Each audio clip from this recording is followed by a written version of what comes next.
여러분, 우리 그리스도인들이 얼마나 감사할 일이 많은지 모릅니다. 물론 구원의 기쁨, 생명의 기쁨, 감사가 많지만은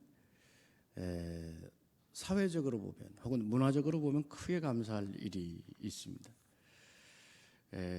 근래에 이 핸드폰 문화, 인터넷 문화, 컴퓨터 문화 일반화되면서요, 책맹들이 많아지고 있습니다.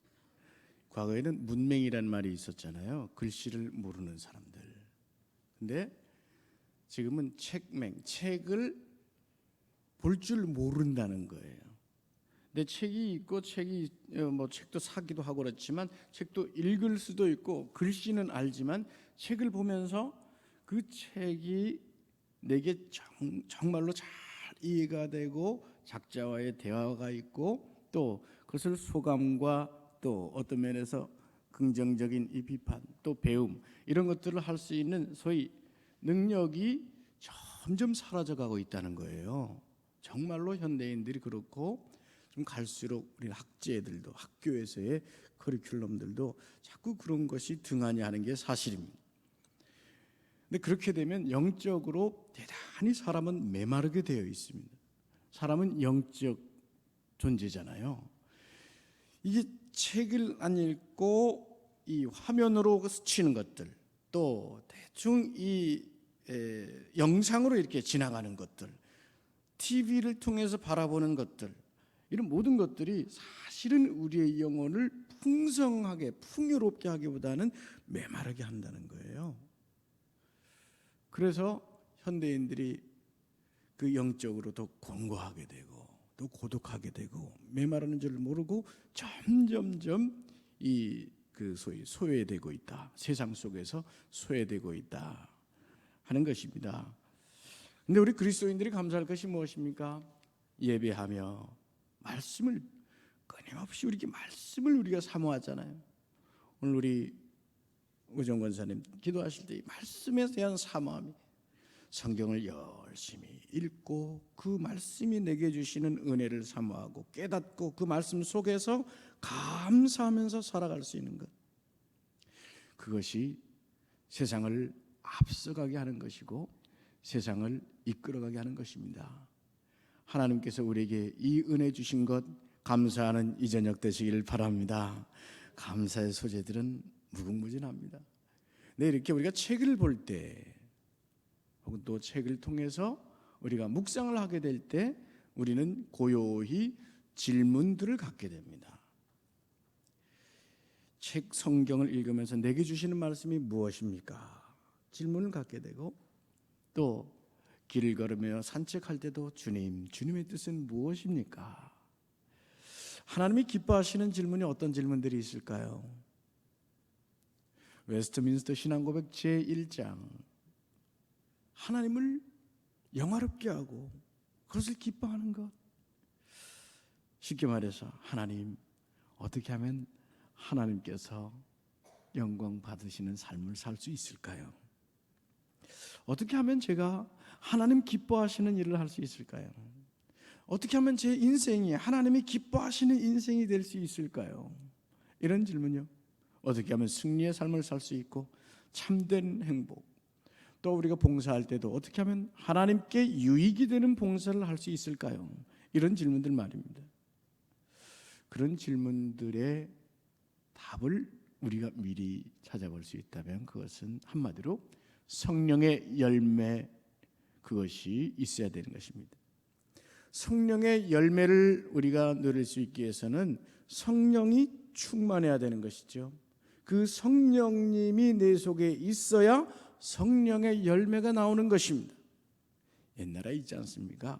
감나무에 감이 나고 밤나무에 밤이 나는 것처럼 성령님이 내 속에 살아있고 충만해야 성령의 열매가 나타난다는 것입니다. 그 성령의 열매, 그것이 무엇인지 우리 잘 알고 있습니다만 다시 한번 우리 다 같이 자꾸 반복하는 차원에서 열어보십시다. 다 같이 한번 성령의 열매 함께 찾아보실까요? 갈라디아서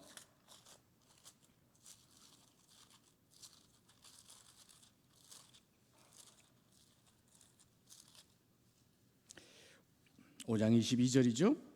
22절 23절 갈라디아서 5장 22절 23절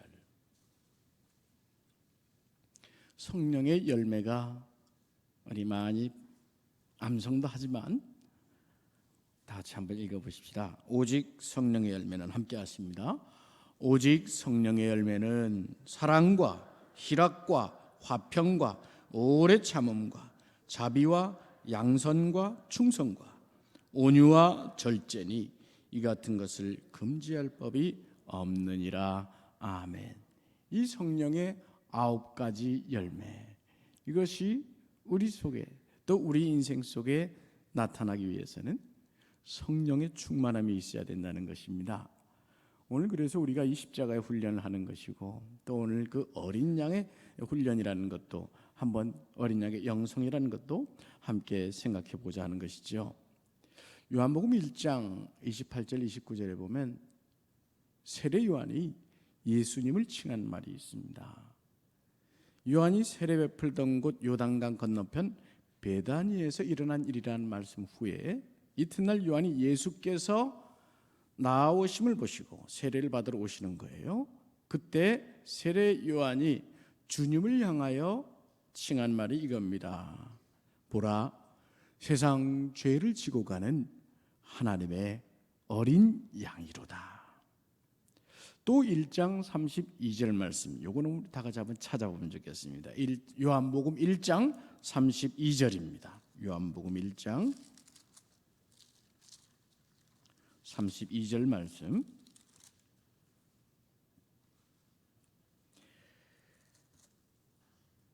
세례를 베풀 때에 요한이 증언한 것입니다. 32절 다 같이 읽어보실까요? 시작. 요한이 또 증언하여 이르되 내가 보매 성령이 비둘기같이 하늘로부터 내려와서 그의 위에 머물렀더라. 아멘. 여기서 우리가 생각할 게 있습니다. 주님은 어린 양과 같았고 주님 위에 성령님이 하늘로부터 와서 머물렀다고 했습니다.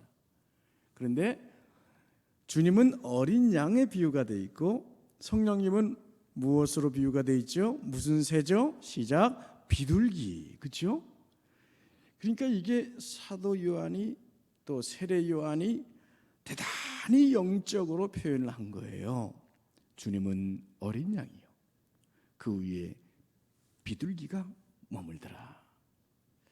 어린 양이 어떻습니까? 우리가 그 어린 양이 어떤 분인가 알면 되겠습니다.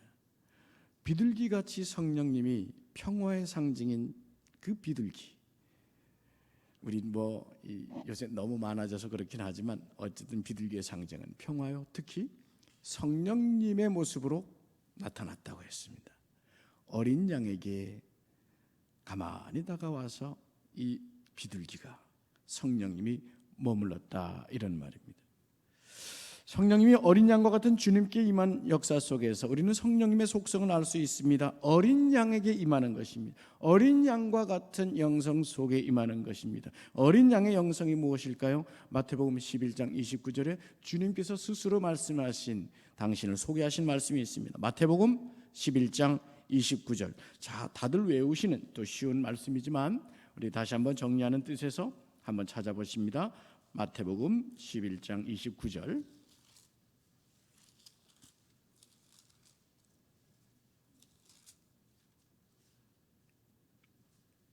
다 같이 읽어보실까요? 마태복음 11장 29절입니다. 시작. 나는 마음이 온유하고 겸손하니 나의 멍에를 메고 내게 배우라. 그리하면 너희 마음이 쉼을 얻으리니. 아멘.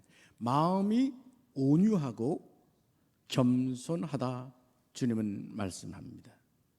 바로 이 시점에서 어린 양의 심령을 알 수 있습니다. 여러분, 이 영성 훈련을 할 때에는 여러분들이 집에 가셔서 혹은 기도의 시간에, 새벽 시간에 기도하시면 좋습니다만은 거룩한 묵상을 하는 것이 좋습니다.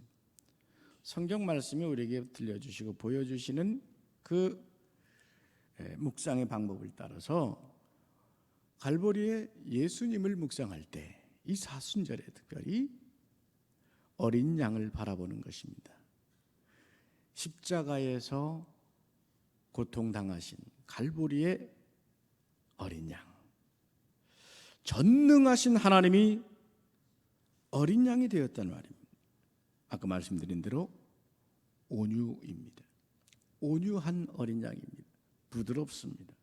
어떻게 보면 연약해 보이기도 합니다. 온유할 때는 부드러워서 연약해 보인다는 말입니다. 그러나 바로 그 모습으로 하나님께 온전히 순종하고 있는 것입니다. 요한복음 5장 19절 말씀 한번 찾아보십니다. 요한복음 5장 19절 말씀.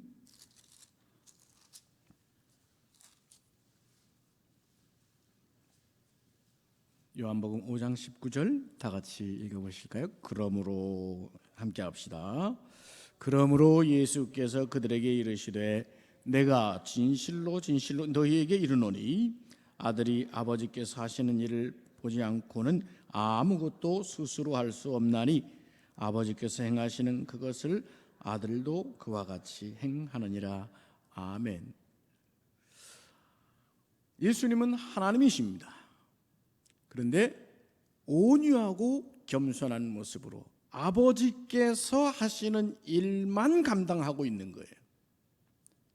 하나님이심에도 불구하고 자신을 낮추시고 마치 연약한 모습으로 아버지께서 행하는 그것만을 행하는 거예요. 단순합니다.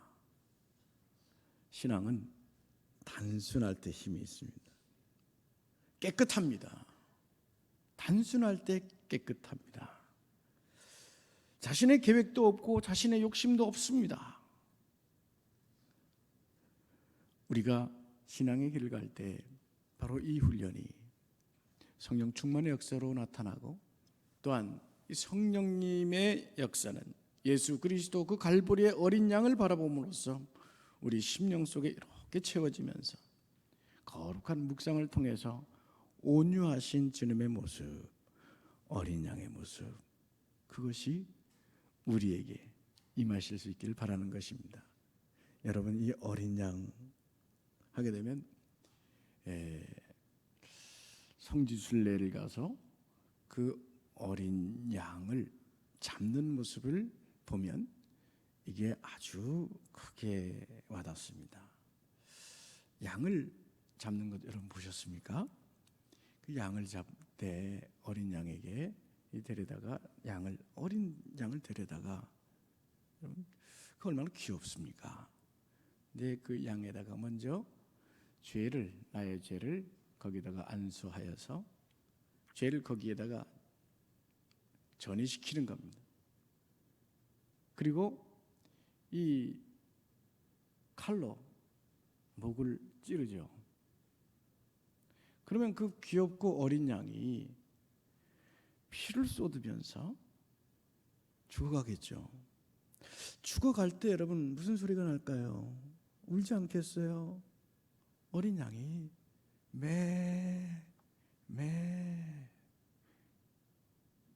이 죽어간단 말입니다. 그 모습을 여러분 상상해 보세요. 그 죽어가는 어린 양을 바라보면서 내 대신 죽고 있는 저 양, 내 죄를 대신해서 죽고 있는 저 양, 나로 인하여 피 흘려 죽어가고 있는 저 양, 거기에 예수 그리스도의 예표가 있는 것이요, 오늘 우리에게 어린 양의 의미가 바로 그것인 것입니다. 아무런 저항이 없습니다. 그저 연약합니다. 이리 치면 이리 맞고 저리 치면 저리 맞고 그저 죽이니 죽을 뿐입니다. 그것이 갈보리의 어린 양의 모습인 것입니다. 그 어린 양은 두 번째 겸손한 양입니다. 갈보리의 어린 양, 죽어가는 양을 여러분 생각하셨다면 또한 우리의 묵상 속에는 털 깎는 자 앞에 털이 깎이고 있는 어린 양입니다. 오늘 우리가 이사야서 53장 7절에서 읽었습니다. 저는 때때로요, 하나님의 말씀을 맡은 자로서 그 말씀을 우리 성도들에게 어떤 말씀이 전해져야 되겠습니까? 하나님, 우리 교회에 오늘 전해야 될 말씀이 어떤 말씀입니까? 이런 기도를 하면서 정하게 되죠. 근데 때때로 제가 이제 신앙의 고백 속에서 하나님께서 우리에게 주신 말씀이 아주 절묘하게 잘 내려올 때가 있습니다. 아, 이것이 우리 주님께서 우리에게 주신 말씀이구나. 이게 뭐냐면 다른 게 아니고요, 오늘 우리가 읽은 이 말씀은 어린 양의 영성을 위해서 제가 묵상하고 준비한 말씀이요, 또 공교롭게도 전혀 예상치 않게 여러분 오늘 아침에 묵상집 보셨습니까? 우리 사순절의 묵상집 있잖아요. 예, 보고 계시라고 생각하는데 여기 말씀과 동일합니다. 오늘 본 말씀과 동일하다는 말이죠. 어쨌든 여러분, 하나님께서 우리에게 주시는 말씀으로 오늘 생각하면 53장, 이사야서 53장 7절 말씀 우리에게 들려집니다. 그가 곤욕을 당하여 괴로울 때에도 그의 입을 열지 아니하였으며 마치 도수장으로 끌려가는 어린 양과 털 깎는 자 앞에서 잠잠한 양같이 그의 입을 열지 아니하였도다. 주님께서는 정말로 입을 열지 않으셨어요. 그렇죠? 신문자들이 주님께 십자가를 선언할 때에도 변명하지 않았습니다. 내가 이런 선한 일을 했고 이런 훌륭한 일을 했고 이런 좋은 일을 했다라고 자기 정당화도 하지 않았어요. 나는 무죄다라고 변론하지도 않았어요. 주님은 어떤 권리를 주장하지도 않았습니다. 털 깎는 자 앞에 어린 양을 상상해 보십시오. 그야말로 털이 깎이면요, 그 정말 참 볼품 없습니다. 양들, 우리가 보통 양들 볼 때는 털이 부슬부슬하잖아요. 예? 이 무게가, 이 털 무게가 이 엄청나도 자기 몸무게보다 털 무게가 더 무겁다고 합니다. 근데 이걸 싹 깎아 놓으면요, 하여튼 이 참 볼품 없습니다.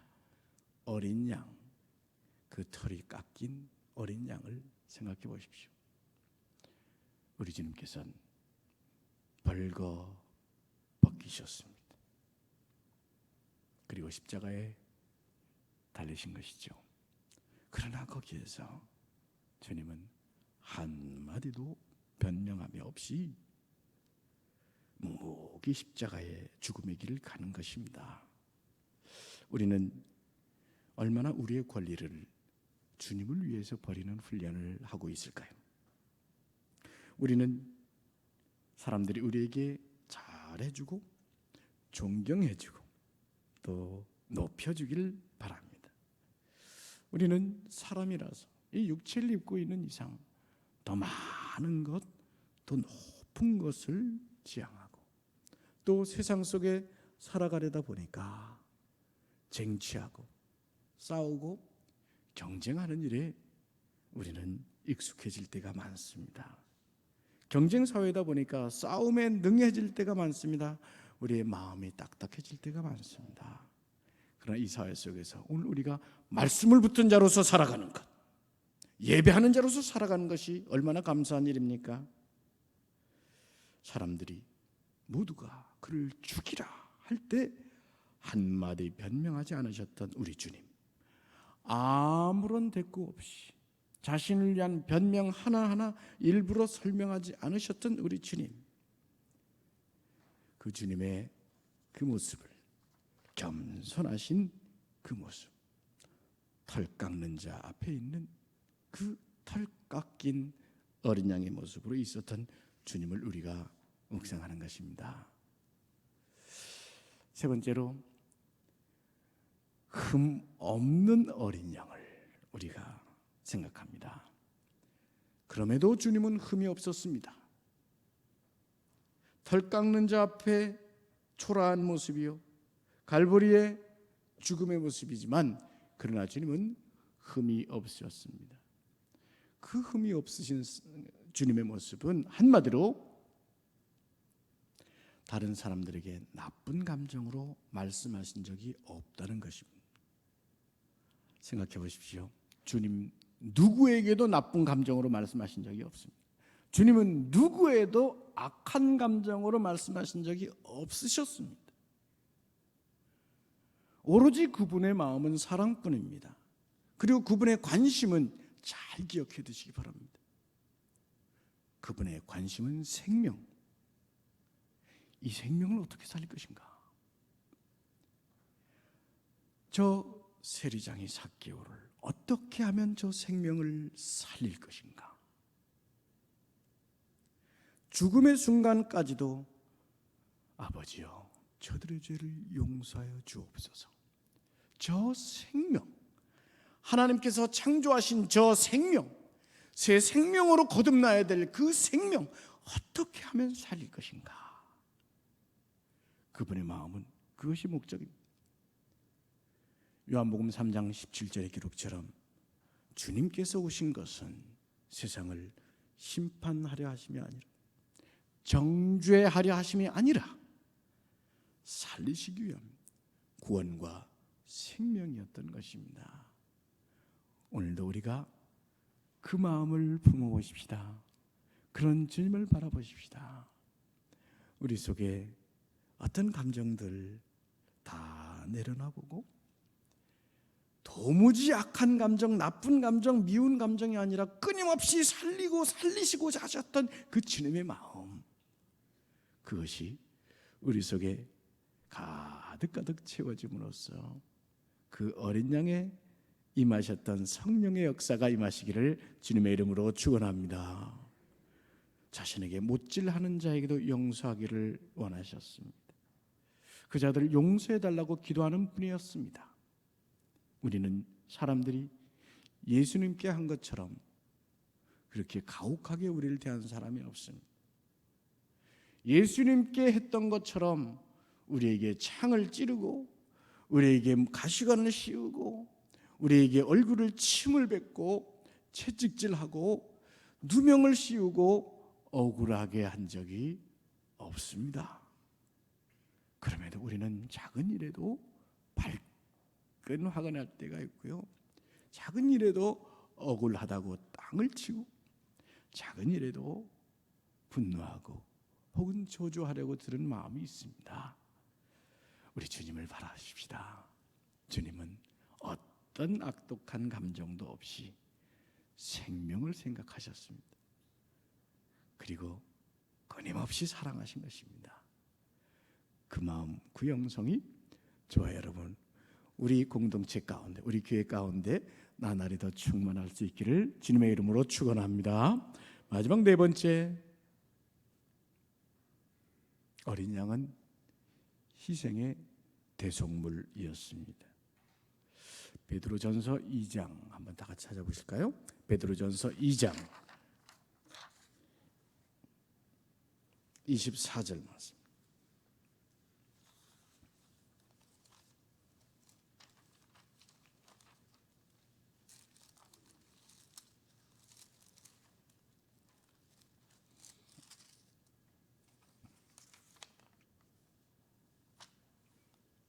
네, 23절 말씀, 24절 말씀, 우리 두 절 함께 보시면 좋겠습니다.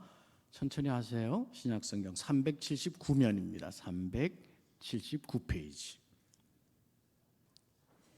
다 같이 한 목소리로 함께 봉독해 보시겠습니다. 베드로전서 2장 23절, 24절입니다. 함께 합시다.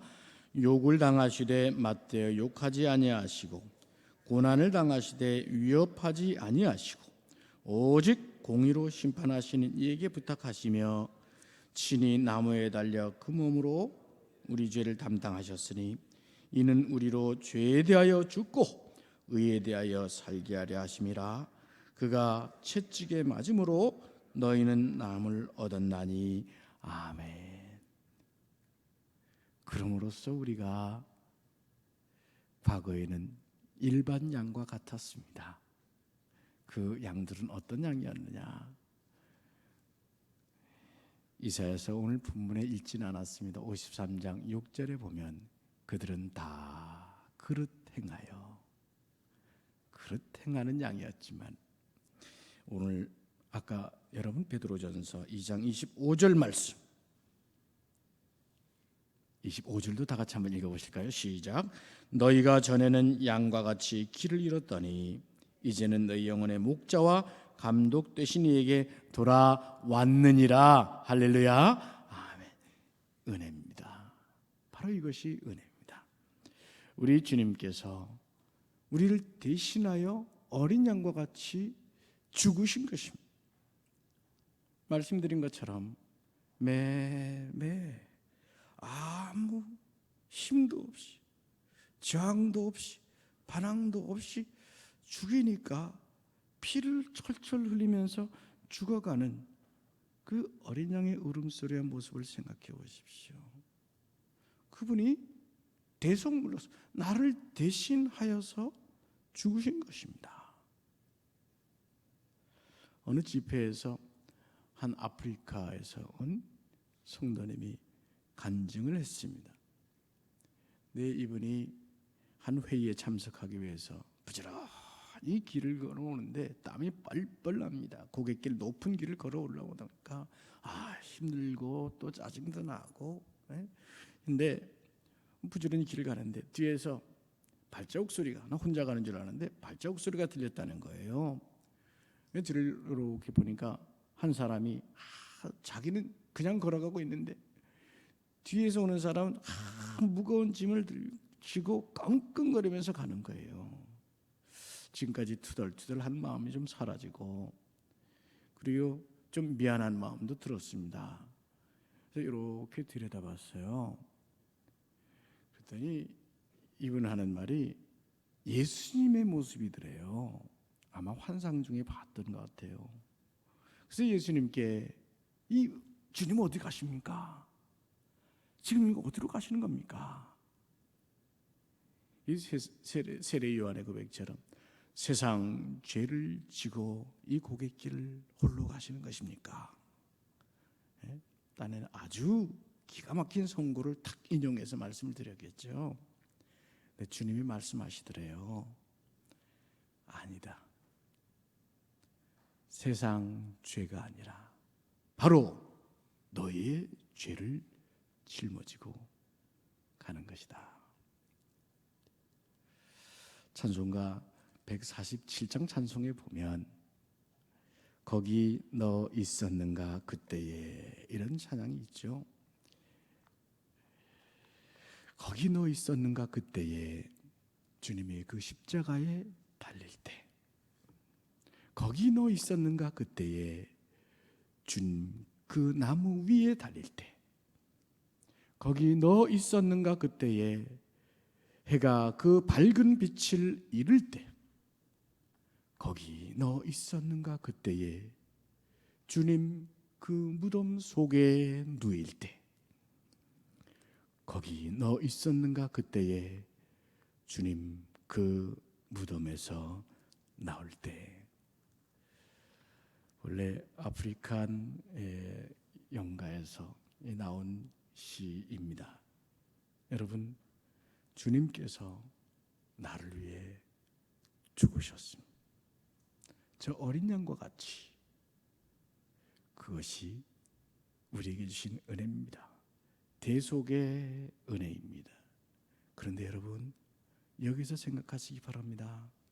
피를 철철 흘리며 죽어가시는 저 어린 양은 우리를 향하여 원망 어린 눈으로 너 때문에 내가 죽는다, 아닙니다. 생색내면서 내가 이렇게 죽는다, 이것도 아닙니다. 피를 철철 흘리시는 그 어린 양은 우리가 그저 십자가 앞으로 나오기만을 원하시는 분입니다. 그 십자가 앞에서 우리가 정직하게 섰을 때, 그 주님의 밝은 빛 앞에 섰을 때 우리의 죄된 모습이 밝히 드러날 때 그것을 목격하면서 천부여 의지없소서 주 앞에 갑니다. 그저 어린 양 그 품에 안기기만을 바라는 것입니다. 당신은 피 흘려 죽어가시면서도 우리의 영혼이 주님께 나오시길 기뻐하고 기뻐하시는 분인 것입니다. 오늘 이 말씀 우리가 생각하면서 겸손하신 주님,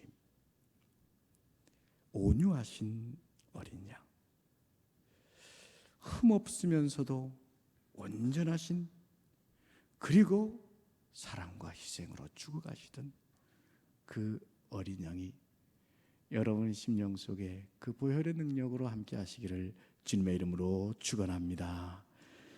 이 시간 잠시 한번 조용히 기도하면 좋겠습니다. 우리 기도하실 때 어린 양으로 오신 주님, 갈보리 십자가에서 또한 털 깎는 자 앞에서 어린 양과 같이 또한 그 마음 가운데 희생의 대속물로 돌아가신 주님을 끊임없이 우리의 생명에 관심을 가지시고 어찌하면 우리를 살릴까, 우리를 기다리시는 주님, 그 주님을 바라보시면서 이 시간 간절한 마음으로 주님을 다시 한번 영접하시고 주님 품에 안기실 수 있기를 바라겠습니다. 큰 소리로 기도하지 않아도 좋습니다. 자신의 음성이 자신의 귀에 들릴 만큼 구성으로 우리 잠시 기도하시겠습니다. 사랑의 주님, 이 시간 주님 전에 나왔습니다. 오늘 어린 양으로 오시고 어린 양의 영성을 우리에게 가르쳐 주시는 은혜를 바라봅니다.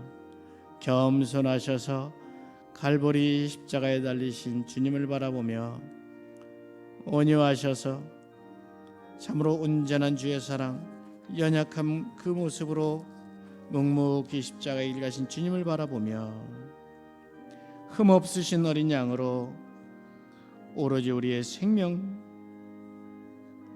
우리의 구원을 염려하시고 관심하시던 주님을 바라봅니다. 주님, 우리의 대속물이 되셔서 우리의 죄를 씻으시고 우리를 대신하여 기꺼이 죽으시는 주님의 모습을 바라봅니다. 주님, 오늘 예배자들, 말씀을 맡은 자들이 모두가 어린 양 예수를 마음속에 품게 하시고 주님의 죽으심을 다시 한번 깊이 기억하며 주님의 보혈의 능력으로 씻음을 받고 정결케 되고 성령의 역사가 다시 한번 회복되고 충만해지도록 축복하여 주옵소서. 주님, 이 모든 말씀 예수님의 이름으로 기도하옵나이다. 아멘.